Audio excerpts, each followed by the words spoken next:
Okay, hi, I'm Iggy, and I myself am a midlife career changer. So I worked in the education sector for 20 years and then decided that I wanted to do something different with my life. And so now I'm currently a coaching psychologist, a midlife career changer. So I worked in the education sector for 20 years and then decided that I wanted to do something different with my life. So now I'm currently a coaching psychologist. So, what we're here for today, we're asking the question, who are you when you're no longer what you were, but not yet who you want to be? It's a bit of an uncomfortable question, isn't it? Because for most of us, our job title isn't just something we put on forms, it's how we introduce ourselves at parties. When someone asks, "So, what do you do?"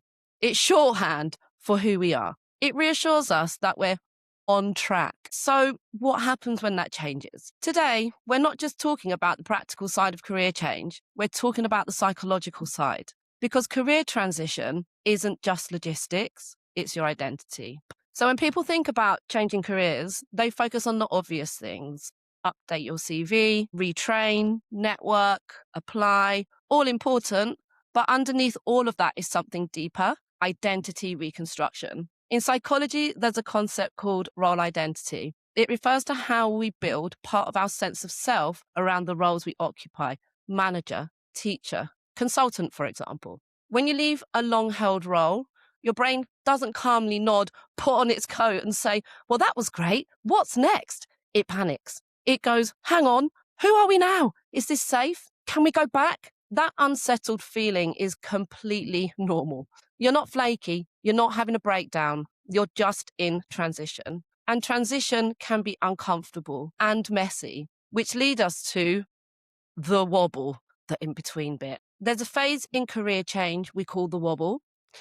It's the space where you're no longer who you were, but you're not yet who you're becoming. It can feel a bit like imposter syndrome, loss of confidence, over explaining your decision, comparing yourself to people 10 years ahead. Then the discomfort often comes from something called cognitive dissonance. That's when your external reality changes, but your internal narrative hasn't caught up yet.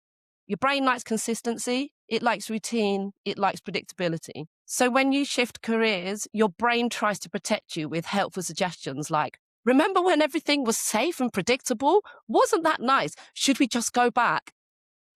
Growth almost always involves temporary identity instability. You don't go from caterpillar to butterfly without a gooey and unsightly middle bit when your skin starts falling off. You are not starting from scratch. One of the biggest psychological traps in career transition is believing you are starting again. You're not, you're just starting differently. There's a concept in psychology called transferable competence. It means that even when the context changes, your underlying capabilities travel with you: leadership, problem solving, communication, resilience, emotional intelligence, commercial awareness. Those don't just disappear because your job title does. Rebuilding identity is about evolution. You're not deleting yourself, you're just expanding.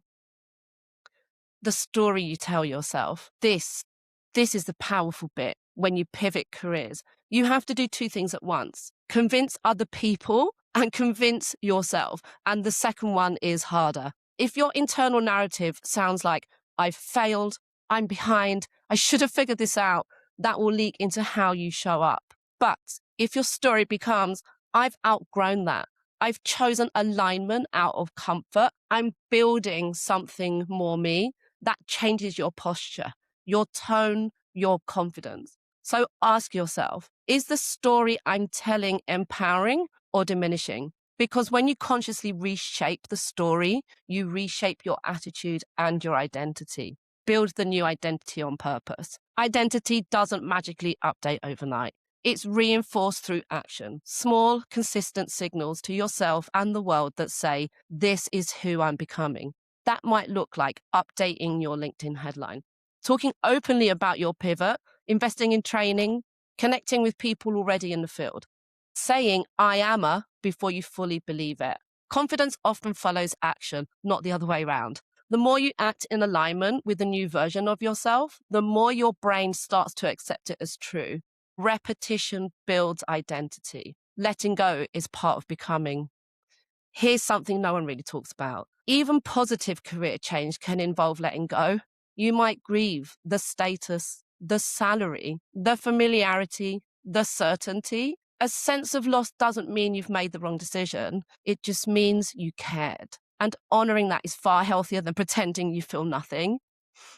Identity shifts often involve letting go of a former version of yourself, which isn't easy. Give yourself a break, feel your feelings, and then stride along your new path with confidence. Find your tribe. Identity is social. We understand who we are partly through how others reflect us back to ourselves. So when you're moving into a new field, find your people. Join communities, attend events, comment on posts, start conversations. When people begin responding to you as a thing you're becoming, it reinforces that identity internally. Belonging accelerates identity change. There is no rule that says you must remain who you were at 25 or 35 or last year even. Humans, we're adaptive. We're designed to grow and evolve. And career transition isn't just about income or job titles. It's about alignment, autonomy, purpose, meaning. So if you're in the wobble, you're not broken, you're becoming. You're adding new chapters to your story, and stories can be edited and rewritten as many times as you like. For further guidance on navigating through change, drop us a message or book a one-to-one coaching session with one of our coaches. We have coaches that are skilled in different areas, so whatever stage you're at, we've got you.